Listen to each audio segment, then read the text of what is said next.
Hurairah, he was wearing two garments from linen. He took one of the garments and he wiped his nose with it. And when he did that, the memories hit him. And he said, Bakhin, Bakhin. Bakhin, Bakhin is like, whoa, like, man, you made it. Almost like that kind of phrase. He's saying like, Abu Hurairah is wiping his nose with linen. And then he mentions what his situation was like before. Abu Hurairah used to be from Ahlul Suffah. Ahlul Suffah were the poor in Medina who didn't have any family, didn't have a business or a job or land to raise crops and whatnot. Ahlul Suffah, they lived in the back of the masjid. And so he says that there would be periods in my life when I would walk between the mimbar of the Prophet ﷺ and the room of Aisha radiallahu anha, and I would be so hungry that I would literally fall down and pass out. And people would walk by me, see me on the floor lying down, and they would put their foot on my neck thinking that I was crazy. He says, I wasn't crazy. All that led me to that point was extreme hunger. And he says, now I'm wearing two cloth garments. In another narration also in Bukhari, Abu Hurairah tells us a story. He says that I used to lie down and put my stomach against something on the ground to apply pressure to my stomach. And he says, I used to tie a rock to my stomach tightly to put pressure on my empty stomach to relieve the pain of hunger. And he says, and one time I was so hungry that I just sat in the road and I waited for people to pass by. And he says, Abu Bakr passed by. So I asked him about the tafsir of an ayah in the book of Allah. And he says, I didn't really have a question about the ayah. My hope was, when I asked Abu Bakr this question, he would say, come over, let's have some chai, some crackers, some dates, whatever, and we'll talk about the ayah. So he was hoping he would get an invitation to the house of Abu Bakr. But he says, Abu Bakr didn't get the hint. He didn't say if he answered the question or not, but he says he just kept going and he didn't invite me over. And so he says, so I waited. And then he says, ثُمَّ مَرَّ عُمَرَ رَضِيَ اللَّهُ عَنْهُ. I asked him about an ayah in the book of Allah. I only asked him that so that he could invite me to his house and feed me. And he says he also passed by and he didn't invite me over. And then he says, ثُمَّ مَرَّ أَبُو الْقَاسِمِ صَلَّى اللَّهُ عَلَيْهِ وَسَلَّمَ. And then Abu al-Qasim, the Prophet of Allah sallallahu alaihi wasallam, he passed by.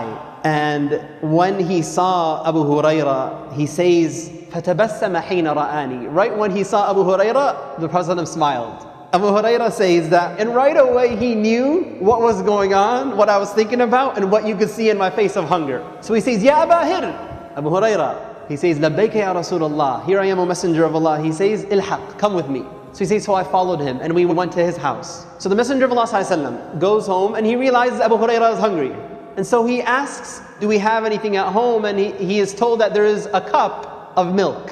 So Abu Hurairah is like, okay, alhamdulillah, the Prophet ﷺ knows what's going on, I'm going to get my meal for the day. But then the Messenger of Allah ﷺ, he tells Abu Hurairah, oh Abu Hurairah, go to Ahlul Suffah and call all of them over. We're going to have a big party inshallah. Now Abu Hurairah is narrating the hadith himself and he's being completely honest here, right? He says, فَسَعَانِي ذَلِكَ. Like that disappointed me. And he's saying to himself, how can one cup of milk be sufficient for all of the Ahlul Suffah, right? And he says, I have more rights to have this milk. I'm here. Like I'm with the Prophet ﷺ. Abu Hurairah, he hasn't been a Muslim for long, but he already knows some rules. The one who is inviting is going to be the one who is serving, not eating first. So this small amount of milk, not only do I have to invite them, I am going to be the one who will be serving them. So what will be remain for myself? But he says, never will I contradict the command of Allah or the command of the Messenger of Allah. Even if it appears to be at my own loss. If the Messenger of Allah told me to call them, I will call them. So he goes and he calls Ahlul Suffah. As expected, the Messenger of Allah told him to provide the milk to each person. So Abu Hurairah goes to the first man and he gives him the milk. And the narration, again, it's very interesting how Abu Hurairah is recalling the story. He says, the man would drink hatta yarwa, until he would be completely filled. And then he would give back the cup to Abu Hurairah. And Abu Hurairah would then go to the next person. And the next person would drink and drink and drink until he was filled. Until finally everybody from Ahlul Suffah drank. So the only people left to drink are two. The Messenger of Allah and Abu Hurairah. And so the Messenger of Allah, Abu Hurairah says, فَنَظَرَ إِلَيَّ. He looks at me. فَتَبَسَّمَ. And he again smiles in my face. And he says, Aba Hir. And he says, لَبَّيْكَ يَا Rasulullah. He says, بَقِيتُ أَنَا وَأَنْتِ. There's only two people left.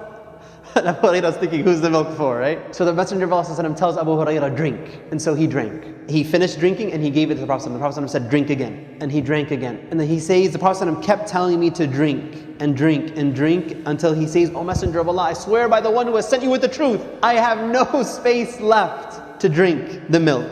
And then he gave the cup to the Prophet ﷺ, and then the Messenger of Allah ﷺ, he praised Allah and he said Bismillah, and then he also drank what remained. What I was hoping to draw from the hadith is, Abu Hurairah himself says, the moment he saw me in the street, he knew in my face and what is in my heart that I am here because I'm hungry. But the Prophet ﷺ took him through this whole exercise, calling others, being generous to others, teaching Abu Hurairah anhu to give preference to others over yourself, even if you are the one who is in need. And it's a quality that Allah preserved in the Quran when He says, وَيُؤْثِرُونَ عَلَىٰ أَنفُسِهِمْ وَلَوْ كَانَ بِهِمْ خَصَاصَةٌ. The Ansar are a people who give preference to others over themselves, even if they themselves are in desperate need. And this ayah was actually revealed after an incident that Abu Hurairah himself narrated. He says, when a man came to the Messenger of Allah ﷺ and he was hungry, and the Messenger of Allah went to his house and his wife told him, we only have water. So he said, who will feed this man? One Ansari man said, I will. So he goes home and he tells his wife, do we have food? She says, all we have is something that's very a small amount to feed my children. So he says, well, cook the food, turn on the light, the lantern. It was at Isha time, it was dinner time. Turn on the light, and then make your kids go to sleep without feeding them. Just keep them busy until they fall asleep. And so she did that. And then what their plan was, they took out the food and they presented it to the guest. And then the wife intentionally, though she made it look accidentally, knocks out the lantern and the light turns out. So they're sitting now in the dark. And so the wife and the husband both are pretending to eat. And the guest feels, he senses that they're eating, but in reality they were pretending to eat because they only had enough food that would feed one adult. And they didn't say this to him, they didn't say this to the Messenger of Allah, they didn't say this to anybody else. The next day, when the man goes to the Messenger of Allah ﷺ, the Messenger of Allah ﷺ, he tells the man that Allah smiled and was impressed and laughed at what you did last night. He didn't say anything to the Messenger of Allah. This was a secret deed he did between him and Allah. The spirit of a believer is not just giving preference to others over themselves, but doing so in a way the person doesn't sense that you're doing them a favor. That the deed is so hidden that Allah revealed an ayah to expose what the man did when he said, وَيُؤْثِرُونَ عَلَىٰ أَنفُسِهِمْ وَلَوْ كَانَ بِهِمْ خَصَاصَةٌ. That they give preference to others over themselves even when they are in need.